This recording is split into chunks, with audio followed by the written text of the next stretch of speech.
Manever I say ma PENDREAM TV. PENDREAM TV there, osia dem yopo. Then it says, why did former Chief Justice bring in the angle of her late uncle? This really shows a political preference and therefore opens herself up for people to see her having a political agenda in her duty. On that very important note, she is unfit to continue in that respectable or key position for proper justice delivery. GBA must give us a very big break. The Saul case, very, very fresh in my mind. As Papa BC sent that from Accra. Musa Batwa is also joining us. Honorable Felix Kochovozo has laid out a compelling list of examples that clearly expose the deep-seated bias of the Ghana Bar Association. To be honest, I've lost trust in the GBA, but my bigger concern lies with our own party, the NDC. We've done little to counter or neutralize the GBA's consistent bias against us. In the education sector, we have multiple unions and associations that serve different interests. So why can't we have an alternative legal association that's more balanced, fair, and truly representative of all political perspectives? That's coming from Musa Abatwa. Well, those are some of the comments you're sharing with us. I'll read some more as we go along. Right. Yeah, so I don't take this opportunity to wish yourself a lovely good morning. Once again, it's always a privilege to share this platform with Comrade I think right now now you have shifted to the left. I'm not to the left, but when it comes to comradeship, I don't think it's a matter of left. Yes, I don't think it's a matter of left. A matter of left. All right. And also based on my own, maybe what's called. Let me say I'm in a position of legacy. My father was a comrade, so on that basis I can very strong. Yeah, I can claim. Let's say I'm the relationship of my family. Okay, a pleasure to meet you. This is the first time sharing this platform with you, and same with protocol. I think the appropriate place to start my views on what is happening is to quote Aristotle's view on what the law was. Aristotle said that law was reason, free from passion. Clearly, how people who are supposed to be, or who call themselves learned, and who are supposed to be the custodians of the law, I think in how we've handled this simple issue of the CJ's removal, I think we've tilted more to passion than to law. And for some people also beyond the passion, some people too have tilted towards a lack of integrity as against integrity, and also tilted more towards their parochial interests as against the interests of the state. Because 30th June will always be a very important day in the political history of this country. And 30th June's importance is in what it stands for. Because we all keep on saying Martyrs Day. But every matter must be linked to a certain cause. Otherwise, there will be no reason for martyrdom. And the focus must always be to the cause, not to the, as in not necessarily just to the killings. And so when you go to the Supreme Court, I think the full word there is what matters of the rule of law. Because that's for Ghanaians, that was the significance. We felt that they died for in their battle to entrench or guarantee for us the rule of law. And so, because they are matters, or they are supposed to be matters for the rule of law, it was quite disheartening that on that occasion, the person who's supposed to be the chief custodian of the law of reason chose to use that occasion to make a statement which in all intents and purposes was adverse to the purpose, the focus of the rule of law. Now, I think we cannot have this discussion without having a brief understanding of the basis for this constitutional democracy that we have in the first place, to go into the purpose for this constitutional democracy that people of Ghana took for themselves in 1992. So when you go into history, you recall that between 1642 and I think 1652, there was various numbers of English revolutions, I think 3 in all. And on the back of that revolution, Thomas Hobbes, in his book The Levantine, decided to talk about the state of nature. And it was in that book that he said that the man in his natural state lived a life that was very chaotic, and so he was brutish and short. And because of that, we had to give our powers to central government, and then the central government will protect our lives and all. But flowing from the English Revolution was the Glorious Revolution. And from that revolution, John Locke gave a view which is also termed as a social contract, but which was different from Thomas Hobbes' view. He said that a man in his state of nature was rational, was reasonable, was happy, and that man in his natural state was a situation where all of us were equal, we were all sovereign. You understand? And that we were governed by natural law, by reason.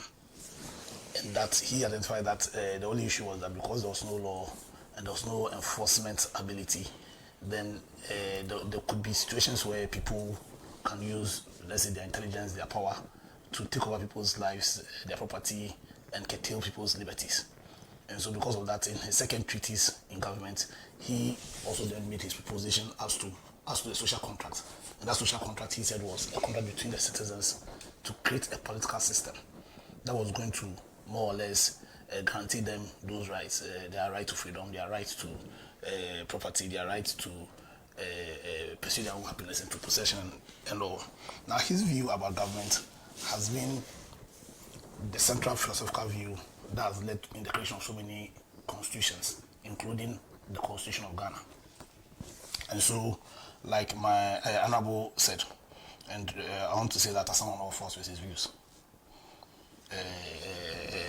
like he rightly said, when you go to a preamble, the preamble to our constitution, where the purpose of our constitution is set out, where the principles that govern our constitutions are set out, and understand that our constitution reflects our social contract, and that thinking is in the fact that in the preamble we see that what this constitution has the sovereign power really emanates from what the people.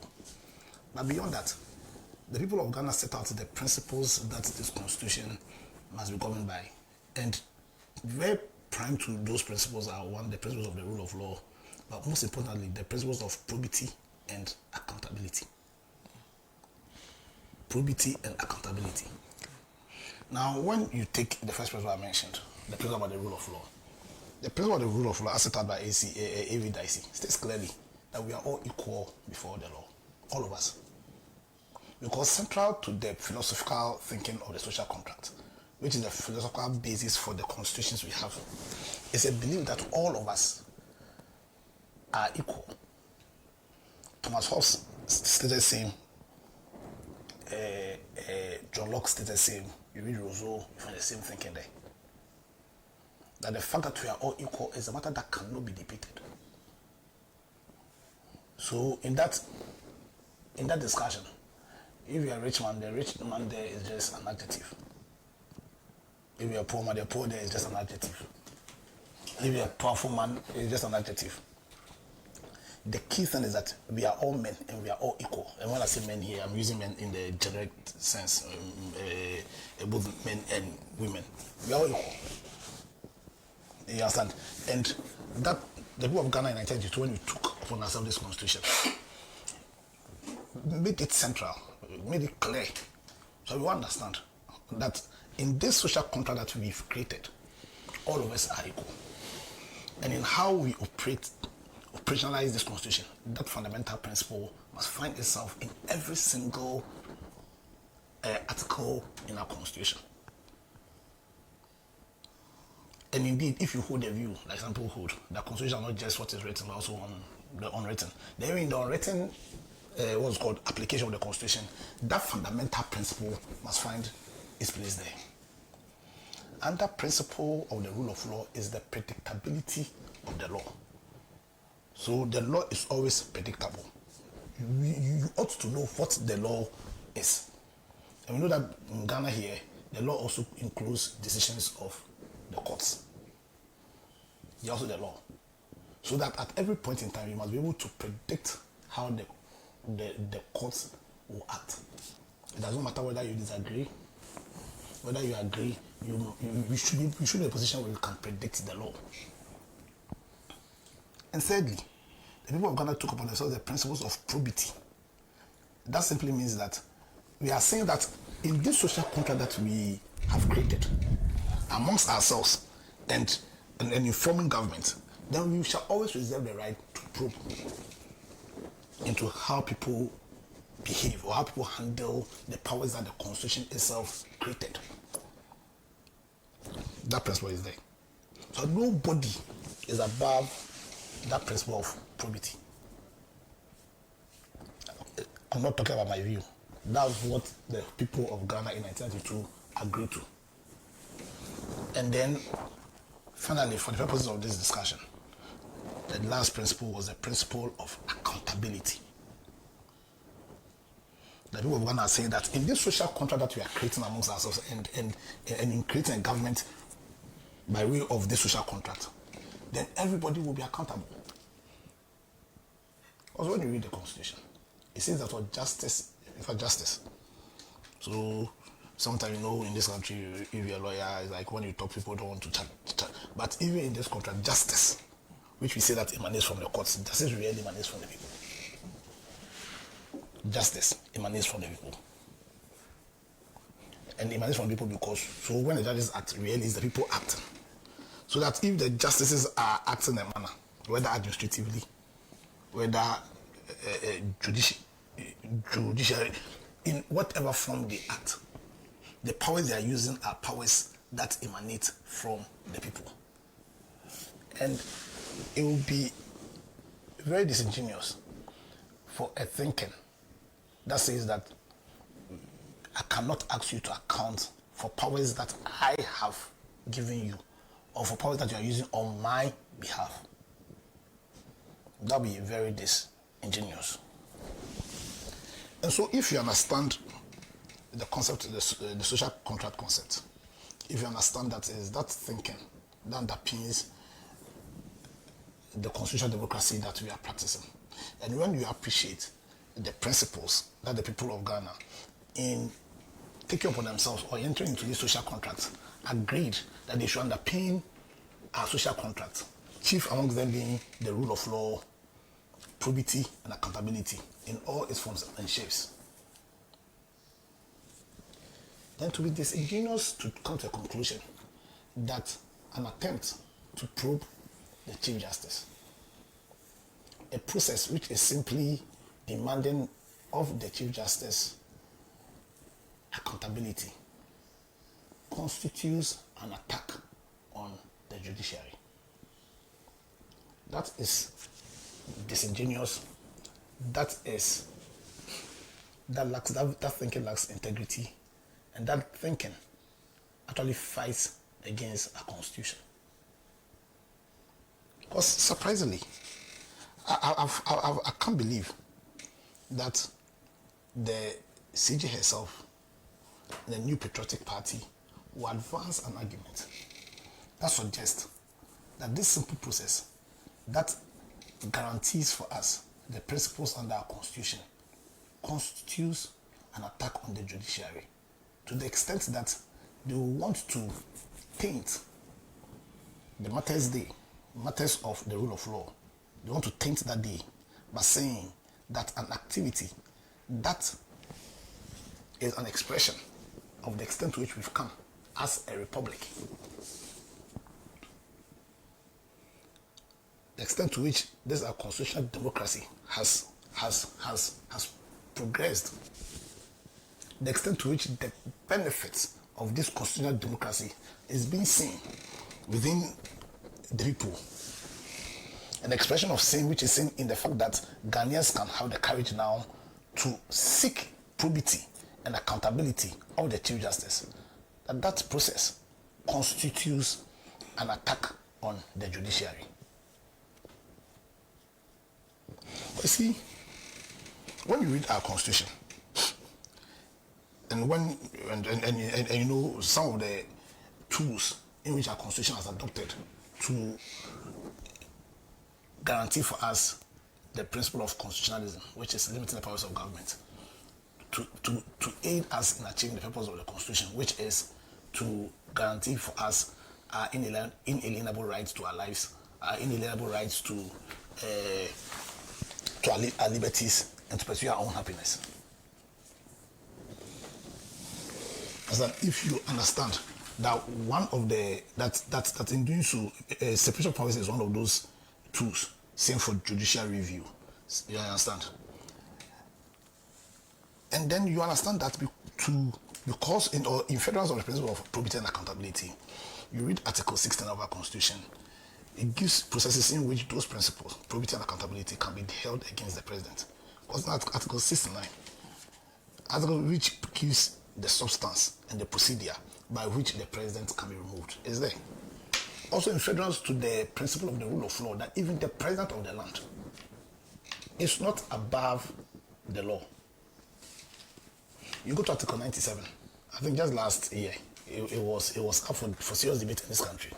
Article 97 also provides in terms of the substance and the process by which the legislative arm of government will be held accountable and also can be proved.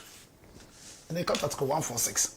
That also provides in terms of both substance and procedure the manner in which the judiciary itself and certain constitutional institutions created under our Constitution can be held accountable. And we know this, we all know this, because this is not the first time we are using Article 146. So contrary to what we are being told, that this is a novel case. This is not a novel case. This is not the first time we are using Article 146.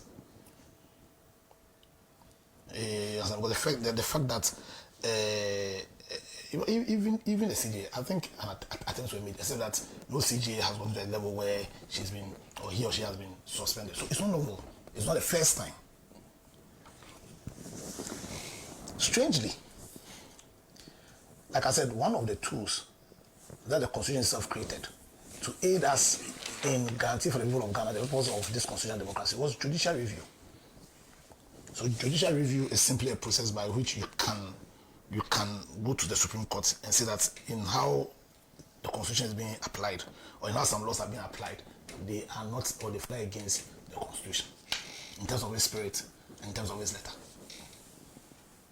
That strangely, the people calling for or saying that the manner in which Article 146 is being operated, in terms of both the procedure and in terms of both its substance, is unconstitutional, have not gone to the Supreme Court or have not invoked any judicial review action to say that in how Article 146 is being operated constitutes an unconstitutional act. As time to be corrected if such an action has gone on by the NPP and by the CJSL or even the Ghana Bar Association. Because I think in terms of the substance, so when I say the substance here will constitute the grounds under which the CJ can be removed. And the procedure is the process that we are all witnessing. That either of them is unconstitutional. I'm yet to see any. And you see, you can criticize the law. And you understand, there's a reason why we see the law grows. That the law is dynamic. So we can say that, listen, the way the law is right now, we are proposing reforms. Indeed, part of the reset agenda is asking that there's a massive reform in how our constitution is now. So you can make arguments about the need for reforms. Myself, I have my personal view about the need for reforms, even how Article 146 is. See, that will constitute a discussion for some other time. But as things stands now, because I heard my brother here talk about the opaque nature of the process. Myself, I've raised issues about the dire consequence of the opaque nature of Article 146. But when you raise that issue, it should be a call for reform. not an argument to suggest that the president has done anything illegal. How am I making? I mean, you can criticize Article 146 in terms of how it is now, but any criticism of Article 146 will be in the context of an action for reform, not to say that an application of Article 146 as it is now, in both its letter and its spirit, constitutes an illegality where no clear term here in terms of both its spirit and its letter has been infringed on. And so why all this noise, and what's the purpose? Why then? Because for a serious activity as this, for certain parties to attempt to reduce this to a normal partisan battle undermines the purpose, the agenda of the state. Because, Senator, you are going to have said it so many times about the need for us to build that right political culture. Because this is one thing that history has taught us, that you can never sustain your constitutional democracy, this democracy, unless we deliberately, with both the state and the political parties, and all of us as Ghanaians, we build that right political culture that will tolerate diverse views and hold political leadership accountable. Unless we do that, then we cannot create a system that will guarantee for us the rule of law. So that where people attempt to reduce this act, what is happening with the CJ, to a mere partisan battle, then what they're actually doing is that they are fighting against creating that culture that will tolerate diverse views and also hold political leadership accountable. Because you cannot make any credible argument that says that what is happening, this noble act of enforcing the principles of probity and accountability on public what's called office holders is a mere attack on the judiciary. And you can't sustain what's called that argument. Indeed, when you expand the perspective to how people who are speaking in a certain way have behaved when Article 146 was invoked and used in the past, then you have a cause to even question the integrity of those people. So then the question is, when Article 146 was invoked against the person of Charlotte Osei in 2018, what was the view of the New Patriotic Party? What was the view of the Ghana Bar Association? Because you see, it is our duty as Ghanaians to also build a politics that's founded on integrity. Because you see, we can disagree on views. Because I have a position. So when in my beginning, in the beginning, I said, comrade, another was quick to say, hey, Johanna, you shifted from the right toward the left. Because he knows my position. He knows my position.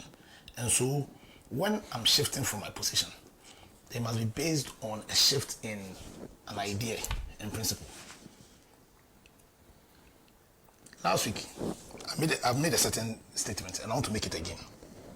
That a political party that defends a constitutional process when it suits its agenda, but denounces the same process when it is applied to its own, forfeits the moral right to speak of justice.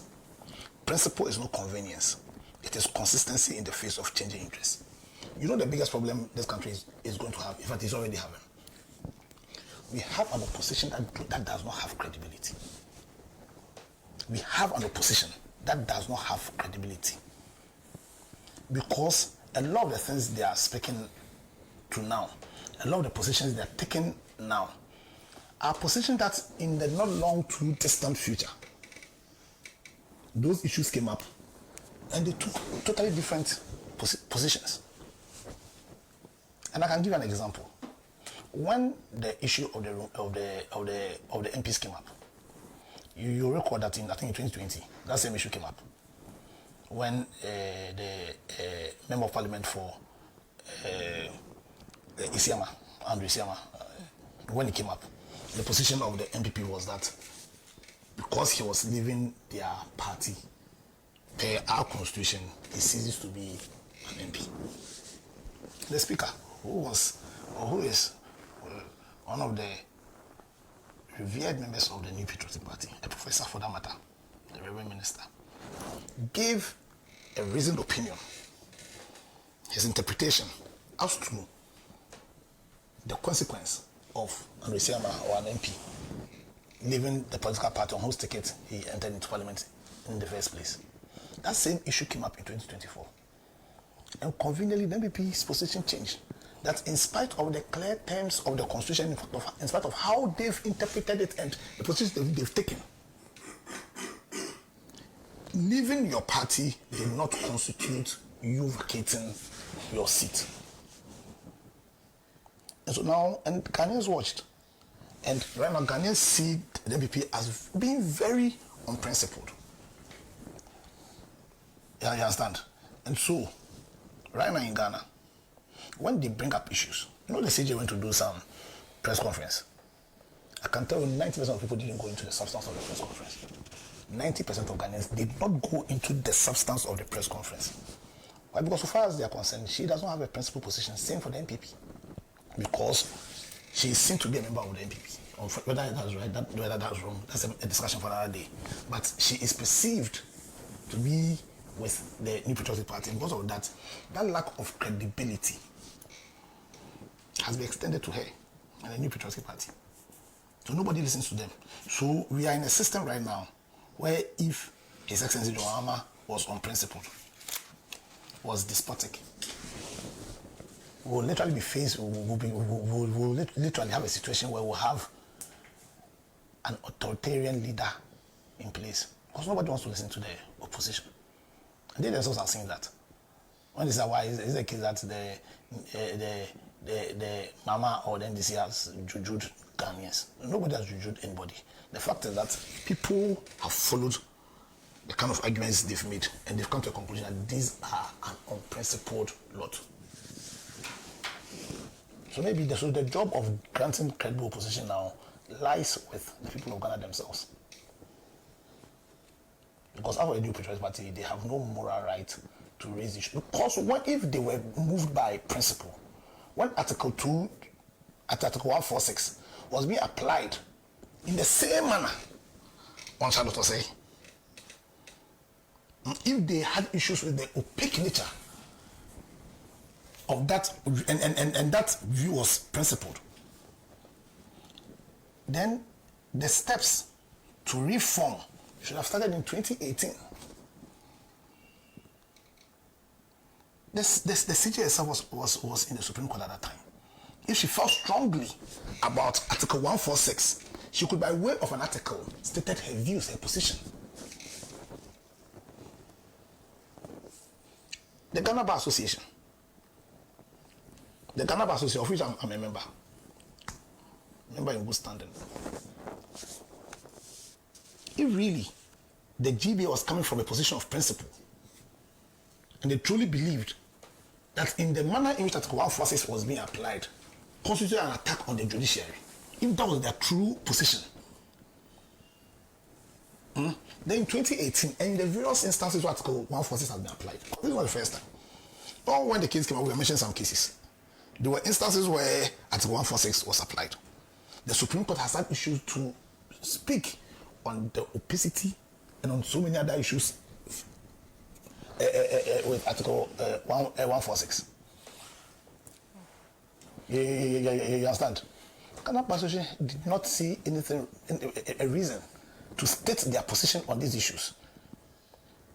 So what's beyond the fact that, in my view, even in law they are wrong, because I said when you go to the Supreme Court, it says what matters of the rule of law, and every DIC has listed the abiding values and principles with the rule of law, equality before the law, the predictability.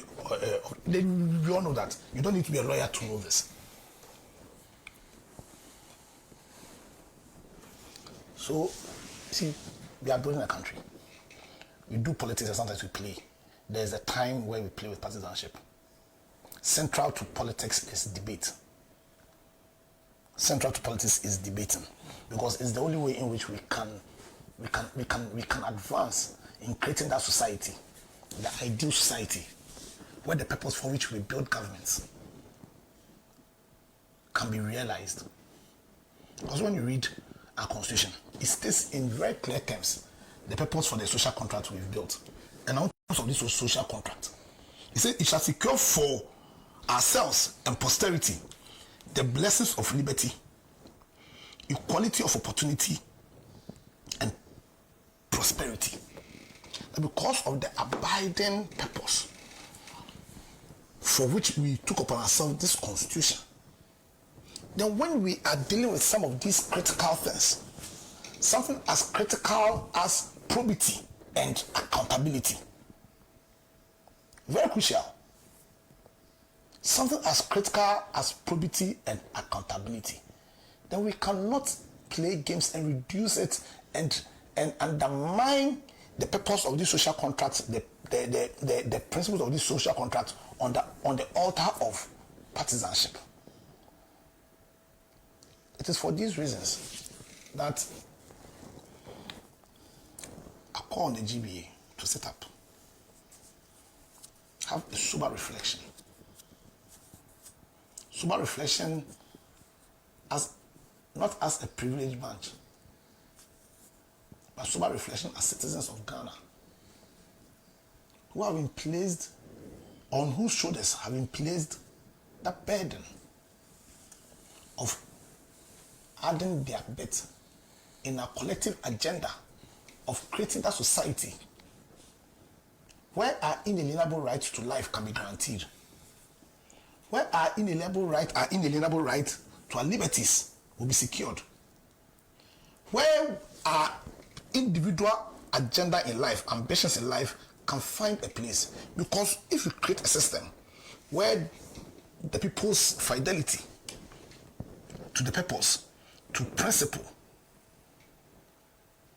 is lost, then that state of nature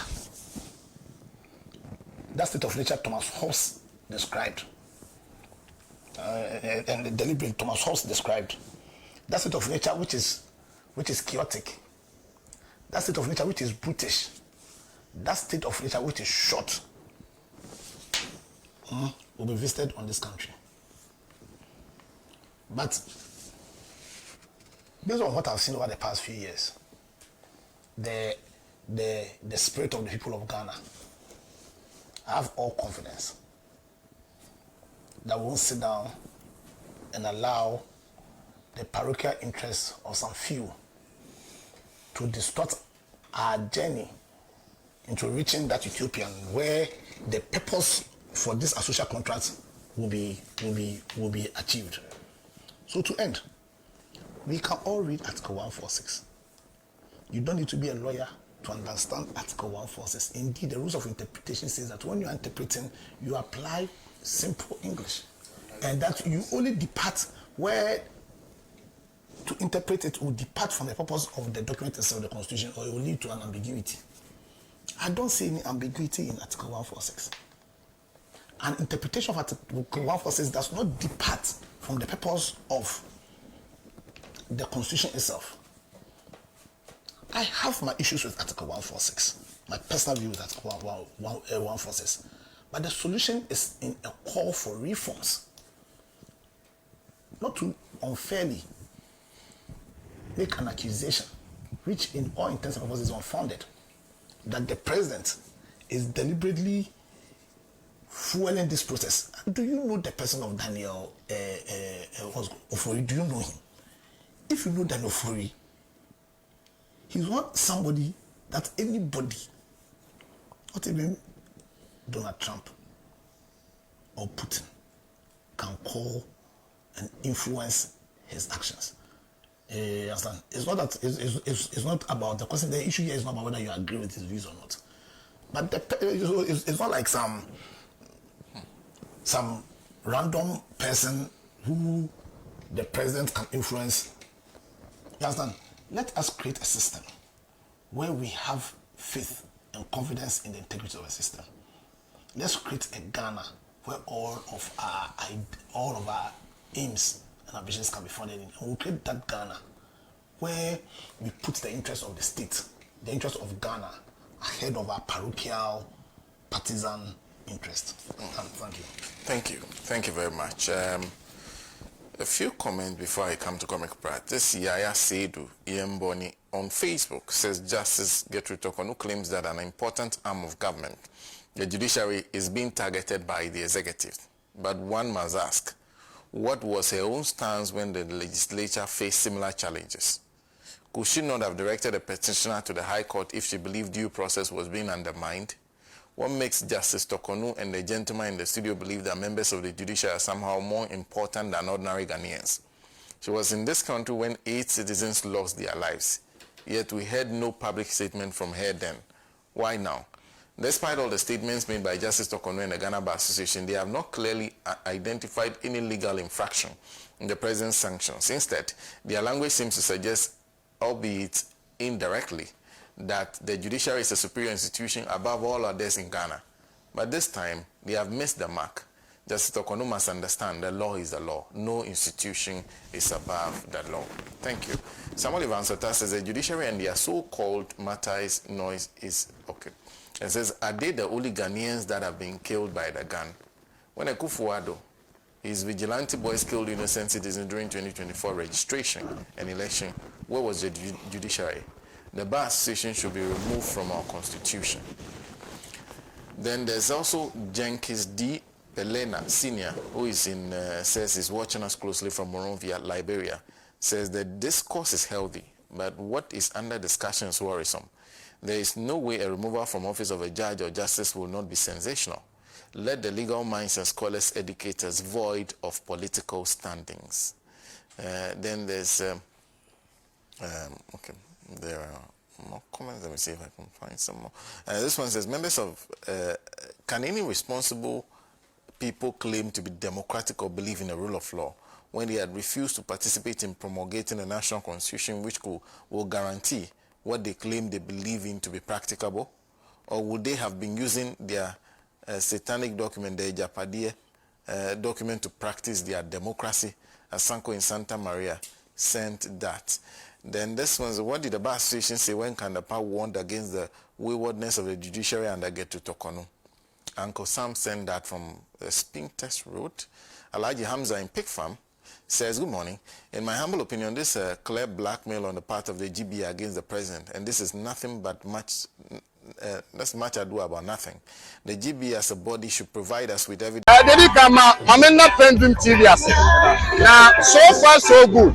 Say open online portal le Ghana. Nipa share, nipa follow, nipa comment here. To my best of knowledge, without any biases, PENDREAM TV.